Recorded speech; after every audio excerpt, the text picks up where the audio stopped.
তরুণ কদর সাহাবী ছিলেন হযরত হানজালা রাদিয়াল্লাহু আনহু। নতুন বিবাহ করছে, বিবাহের বাসর রাত্রে ফরজ গোসল করার জন্য পানির ধারে যায়। এমন সময় নিজুম রাত, গভীর রাত, কে যেন আয়েশা আওয়াজ দিয়েছে, আল্লাহর নবী আর ঘরে নাই, জিহাদের ময়দানে অবতরণ করছে।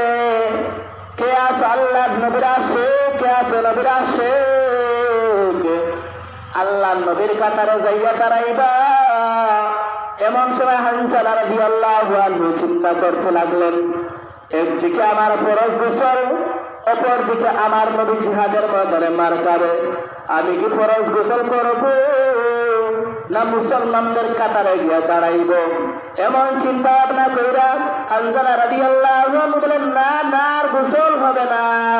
একথা বইলা তিনি গোসল না কইরা ঘরের সামনে যাইয়া স্ত্রীর কাছে ডাক দিয়া বলে, স্ত্রী গো, লঙ্গি নে তোর বাড়িতে। আল্লাহর নবী নাকি আর করে নাই, জিহাদের ময়দানে অবতরণ করছে। আমি হানজালার পেছনে থেকে কোনো লাভ নাই। ও আশিক কাকে বলে? আশিক হবে রাতারায় শাহেদ, শাহেদ আলম। আশিক হবে রাতারায় শাহেদ, শাহেদ আলম। সুন্নত কি पैरवी करते हूँ हर जहर दम, सुन्नत की पैरवी करते हूँ हर जहर दम। হানজালা ডাকা বলে, স্ত্রী গো, লঙ্গি দে তোর বাড়ি নে। আল্লাহর নবী আর করে নাই, জিহাদের ময়দানে অবতরণ করছে। আমি হানজালার বসে থেকে কোনো লাভ নাই। হানজালার স্ত্রী ডাকা বলে, ও স্বামী গো, জিহাদের ময়দানে যাবেন, আল্লাহর নবীর কাতারে দাঁড়াইবেন, মুসলমানদের কাতারে দাঁড়াইবেন, কোনো সমস্যা নাই, 100 বার যান। ও স্বামী আমার, নতুন বিবাহ হলো, আপনার আমার পরিচয় পত্রটাও পর্যন্ত ভালোভাবে হলো না। একটা বার চেহারাটা দেখায় যান, যাতে কিয়ামতের ময়দানে আমি আপনাকে চিনতে পারি। হানজালা ডাক দিয়া বলে, স্ত্রী গো, আল্লাহ যদি কবুল করেন, আল্লাহ নিজে পরিচয় করা দিবেন, বিয়ার দেখা হবে না। একথা বলে হানজালা তরবারি নিয়ে দৌড়ায়। উহুদের ময়দানে গিয়া হাজির হয়। হাজার হাজার কাফির বেঈমান নিধন করে হানজালাও নিজে শাহাদাত বরণ করলেন। যুদ্ধ যখন এক সময় শেষ হয়ে গেল, আল্লাহর নবীকে হাত দাঁড় করে উঁচু জায়গায় যখন বসানো হয়, কাফির কুফারেরা গুজব ছড়াইয়া দিছে আল্লাহর নবী শাহাদাত বরণ করেছেন। সাহাবায়ে কেরামদের মধ্যে একটি বিচলতা এসে পড়ল। আল্লাহর নবী যখন শির দাঁড় করিয়া বললেন, ও আমার সাহাবায়ে কেরাম, দেখো কোন কোন সাহাবী আমি নবীর ইজ্জত রক্ষা করবার জন্য, কোন কোন সাহাবী আল্লাহর জমিনে আল্লাহর দ্বীন রক্ষার জন্য ময়দানে এসে গলা কাটিয়া জান দিল। ওই সমস্ত সাহাবায়ে কেরামদের লাশকে এক জায়গায় জমা করো, তাদেরকে দাফন দিয়ে তাদেরকে দাফন দেওয়া হবে জানাজা দিয়ে বিনা গোসলে। এমন সময় একজন মহিলা জিহাদের ময়দানে আসলো, আয়েশা বলল, ইয়া রাসূলুল্লাহ, ইয়া হাবিবাল্লাহ, আপনি সমস্ত সাহাবায়ে কেরামদের, সমস্ত শাহাদাত বরণকৃত সাহাবায়ে কেরামদের লাশ আপনি বিনা গোসলে দাফন করবে বটে, আপনি হানজালার লাশটাকে আপনি দয়া করে গোসল দিবেন। এমন সময় আল্লাহর নবী ডাক দিয়ে বলেন, মহিলা তুমি কে? তোমাকে চিনতে পারলাম না। আল্লাহর বিধান হলো, যে বা যারা আল্লাহর রাস্তায় গিয়ে শাহাদাত বরণ করবে, শহীদ হয়ে যাবে, তাদের বিনা গোসলে পরিহিত পোশাক সহ তাদেরকে দাফন করে দেওয়া হবে। তুমি কেন আমার সাহাবী হানজালাকে গোসল দেওয়ার কথা বলছো? তখন ওই মহিলা কান্না জড়িত কণ্ঠে ডাক দিয়ে বলে, ও পয়গম্বর, আমি আপনার আদরের সাহাবী হানজালার স্ত্রী। বাসর রাত্রে গোসল ফরজ হয়ে গিয়েছিল, আর বলেছিল আল্লাহর নবী যদি জিহাদের ময়দানে থাকেন, জিহাদ করুন, আমি হানজালার গোসল করতে পারবো না। এই কথা বইলা তিনি গোসল না করে জিহাদের ময়দানে এসে শাহাদাত বরণ করছেন, গলা কাটাইছেন।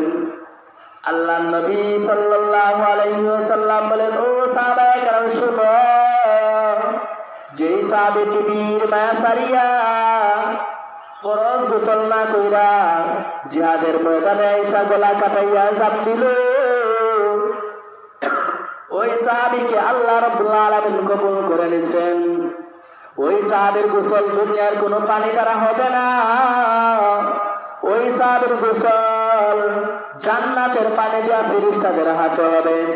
এমন সময় একজন সাহাবী দৌড়ায় গিয়ে প্রমাণ করে নিয়ে দেখে হানজালার গোসলের পানি তার চুলের আকা থেকে টপ টপ করে জমিনের মধ্যে পড়তেছে। সুবহানাল্লাহ। মোহাম্মদ আরবি হায়ওয়া নবী রাস্তা পেশোয়া,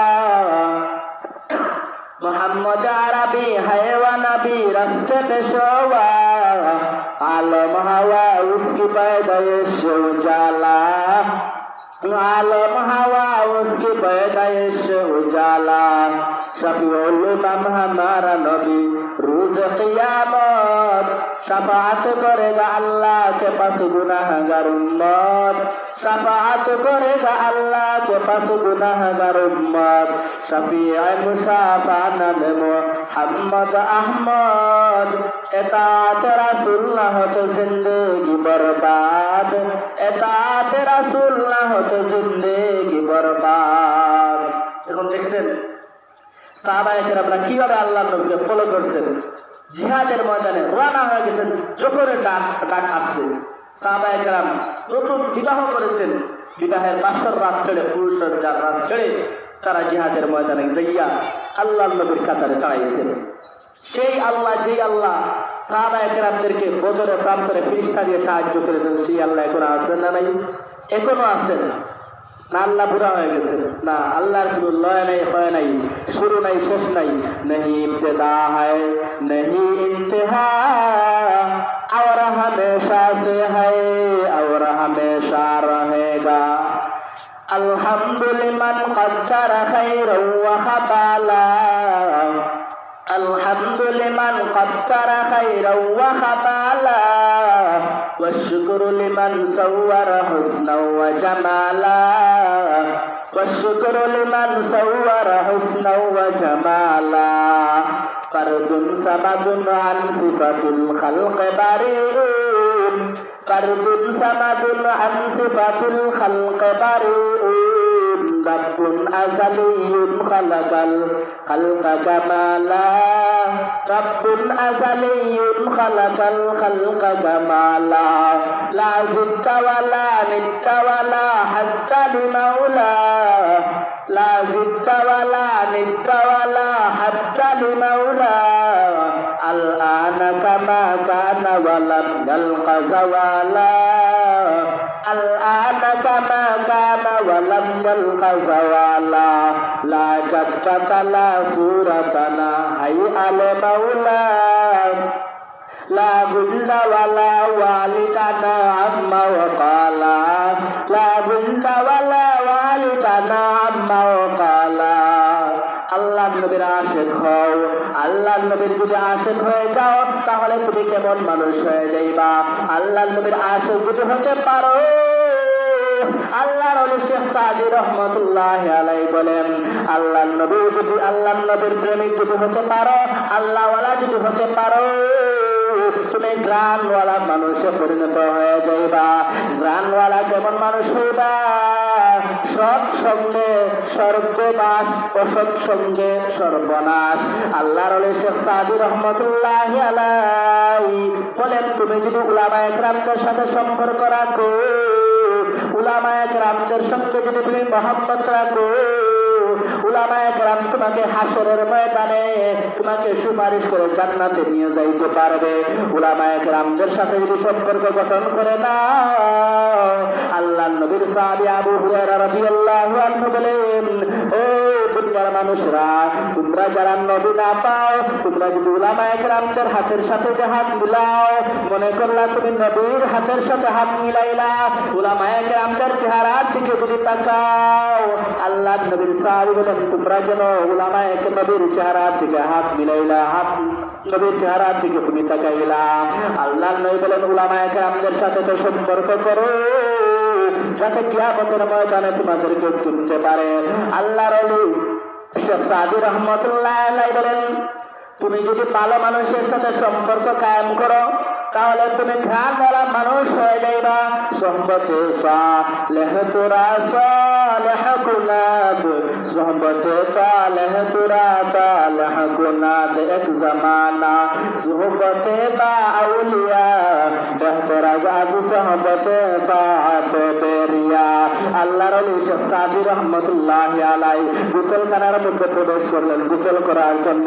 হঠাৎ দেখেন কোথা থেকে যেন ঘ্রাণ আসতেছে, কোথা থেকে সুগন্ধি আসতেছে। তিনি চিন্তা করে বুঝে উঠতে পারলেন না সেই ঘ্রাণ সুগন্ধি কোথা থেকে আসে। আল্লাহর ওলি শেখ সাদি রহমতুল্লাহি আলাইহি গুলিস্তার মধ্যে উল্লেখ করেন, হেকায়াতের মধ্যে উল্লেখ করেন। আল্লাহর ওলি শেখ সাদি রহমতুল্লাহি আলাইহি কানে তাকা দেখেন একটু মাটির কঙ্কর পড়ে আছে। মাটির টুকরাটা হাতে নেওয়ার পরে যখন নাকের পাশে আনলেন, আনার পরে দেখেন এই মাটি থেকে ঘ্রাণ বইতেছে। আল্লাহর ওলি শেখ সাদি রহমতুল্লাহি আলাইহি বলেন, ও মাটির দিদারে, তোমার মধ্যে এত ঘ্রাণ কোথায় থেকে আসলো? মাটি বলে, গলে খুশবু এতর হাম্মা মেরুজে রসিদাজ দুসতে মাহবুবে বদসতাম বদু গুকতাম কে মেশকে ইয়া আবিরি কে আজবুয়ে তেলাবুজে তুমসতাম বদু গুকতাম কে মেশকে ইয়া আবিরি কে আজবুয়ে তেলাবুজে তুমসতাম বদু গুকতাম কে মেশকে ইয়া আবিরি গলে খুশবু এতর হাম্মা বেরুজে রসিদাজ দুসতে মাহবুবে বদসতাম বদু গুকতাম কে মেশকে ইয়া আবিরি কে আজবুয়ে তেলাবুজে তুমসতাম বগুকতামান বলে না চিজ বুতাম ওলেকিন মুদ্দতে বাগুল্লা শসতাম চামালে হাম নশীদার मन असर गोद अगर नामन हुमा का कम कासतम एक उदास नामेरा तारे बसियारित माटिर टेला হাতে নিয়া শুকিয়া দেখিলাম রয়েছে তাতে সুবাস মেলা। কহিল তাহারে কস্তরি তুমি অগ তুমি কি আতর দা, তোমার গায়ে তো সুবাসে ভরা অগ তুমি কি গুলিস্তান। মাটিটা দিয়া বেল কহিল সব কিছু আমি নহি আমি অতি নিচু মাটি, ফুলের সাথে তাকিয়া হইলাম তাহার সুবাসে কাটি। আল্লাহর ওলি শেখ সাদি রহমতুল্লাহি আলাইহি বলেন, যদি তুমি ভালো মানুষের সঙ্গে যদি সম্পর্ক গঠন করতে পারো, মানুষ হিসাবে তুমি ভালো হয়ে যাইবা। আল্লাহর ওলি শেখ সাদি রহমতুল্লাহি আলাইহি বলেন, তুমি সবসময় আল্লাহ প্রিয় হয়ে যাও। তুমি যদি আল্লাহওয়ালা হতে পারো, আসরের ময়দানে তোমার কোনো চিন্তা নাই। আল্লাহর ওলি জালালউদ্দিন রুমি রাহমাতুল্লাহ আলাইহি মাআরিফে মাসনুদের ভিতরে ছোট্ট একটি ঘটনা বর্ণনা করেন। আল্লাহর ওলি মানসুর ইবনে হাল্লাস তার নাম। আল্লাহর প্রেমে পাগল হইয়া মাঝে মাঝে তিনি আনাল হক শব্দ উচ্চারণ করে বলে, আমি খুদা আমি খুদা। যখন বাদশার কানে খবর গেল, ও মানসুর তুমি আনাল হক বলা বন্ধ করে দাও। মানসুর একবারে আনাল হক বলা বন্ধ করে নাই। এরপরে যখন বলে আনাল হক আনাল হক আনাল হক, আমি খুদা আমি খুদা। এরপরে বাদশাহ ভিআইপি দারোগা পাঠাইয়া মানসুরকে জেলখানার মধ্যে তালাবদ্ধ করে দেয়, শিকলবদ্ধ করে দেয়। মানসুর ডাক দিয়া বলে, ও বাদশাহ তুমি আমার বিরুদ্ধে যত আজ খেলাও না কেন, আমি কখনো আনাল হক বলা বন্ধ করবো না, আমি বলেই যাব। মানসুর হঠাৎ একদিন আনাল হক বলার কারণে বাদশাহ তাকে জেলখানার মধ্যে যখন শিকল বন্দি করে হাতে পায়ের মধ্যে শিকল লাগায় দিল। বাদশাহ মানুষ নিয়ে গোপনে গোপনে মানসুরের খবর নেয়। একদিন নিজে খবর না নিয়ে বাদশাহ নিজে জেলখানায় গিয়ে উপস্থিত হয়ে গেল। গিয়া দেখে মানসুরের কোনো খবর নাই, শিকল পড়ে আছে, জেলখানা পড়ে আছে, মানসুরের কোনো খবর নাই। বাদশাহ দ্বিতীয় দিন গিয়া দেখে মানসুরও নাই, জেলখানাও নাই, শিকলও নাই, পুরা এলাকা পানি আর পানি হয়ে গেছে। তৃতীয় দিন গিয়া দেখে মানসুরও আছে, শিকলও হাতে পায়ে লাগানো আছে, পুরা এলাকার অবস্থা স্বাভাবিক অবস্থায় চলে আসে। বাদশাহ ডাক দিয়া বলে, ও মানসুর বুঝতাম পারলাম না। প্রথম দিন আসলাম, তোমাকে পাই নাই, সিগল পড়ে আছে। দ্বিতীয় দিন আসলাম, আইসা তোমাকে পাইলাম না, সিগলও পাইলাম না, দেখলাম পুরা এলাকা পানি আর পানি হয়ে গেছে। তৃতীয় দিন আইসা তোমাকেও পাইলাম, জলখানাও পাইলাম, পুরা এলাকাও ঠিকঠাক মতো পাইলাম, বিষয়টা বুঝতাম পারলাম না।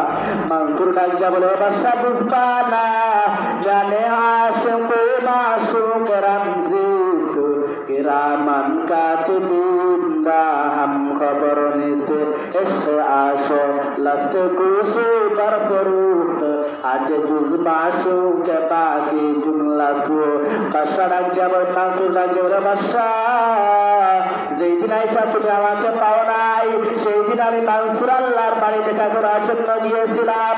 ও বাদশাহ, যেই দিন আইসা তুমি আমাকেও পাও নাই, পুরো এলাকা পানি আর পানি হয়ে গেছে পাইলেন, সেই দিন আমি মানসুর আল্লাহর বাড়ি দেখা করার জন্য যাই নাই। মানসুর তার জেলখানার মধ্যে রইলেন। আল্লাহ তার বান্দাকে ফিতা দেওয়ার জন্য জেলখানায় উপস্থিত হয়ে গেলেন। আল্লাহ নূরের তাজাল্লিয়ে মানসুর গুণুন হয়ে গেছে, পুরা এলাকা পানি আর পানি হয়ে গেছে। আর তৃতীয় দিন আল্লাহর জায়গা আল্লাহ, মানসুরের জায়গায় মানসুর। মুসলমান ইমানদার মানসুর আনাল হক শব্দ উচ্চারণ করে, আর লোকেরা মানসুরকে শুধুমাত্র বালু মারে, পাথর মারে, কাম করে নিক্ষেপ করে। মানসুর শুধু হাসে আর হাসে। হঠাৎ এক টুপিওয়ালা মানসুরের প্রতি এক মুষ্টি কাঙ্কর নিক্ষেপ করলো। মানসুরের চুপ হতে পানি বের হয়ে গেল। মানুষ ডাক দিয়া বলে, মানসুর তোমাকে শত শত মানুষ কঙ্কর নিক্ষেপ করলো, কাঙ্কিট নিক্ষেপ করলো, ঢিল নিক্ষেপ করলো, পাটকেল মারলো, তুমি শুধু হাসলা হাসলা। আর হঠাৎ টুপিওয়ালা মোল্লা তোমাকে একটি কাঙ্কর নিক্ষেপ করার কারণে তুমি কেন কাঁদলা? মানসুর ডাক দিয়া বলে, ভাই গো, যে মানুষগুলো আমাকে কাঙ্কর নিক্ষেপ করলো, পাটকেল নিক্ষেপ করলো, ওই মানুষগুলা জানে না আমি মানসুরকে।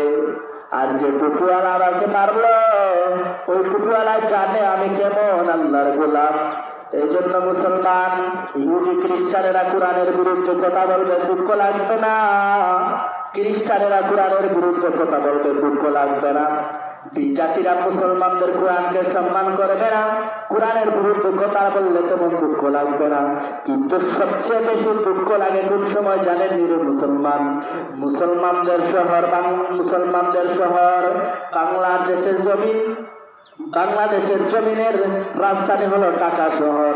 ঢাকা শহরে দাঁড়াইয়া কোন মুসলমানের পরিচয় দিয়া কোন মুসলমানের সন্তান যখন মুসলমানদের নাম আর বেশ করিয়া মুসলমানদের নবীর বিরুদ্ধে কথা বলে, মুসলমানের কোরআন হাদিসের বিরুদ্ধে কথা বলে, তখন এই দুঃখ লাগে।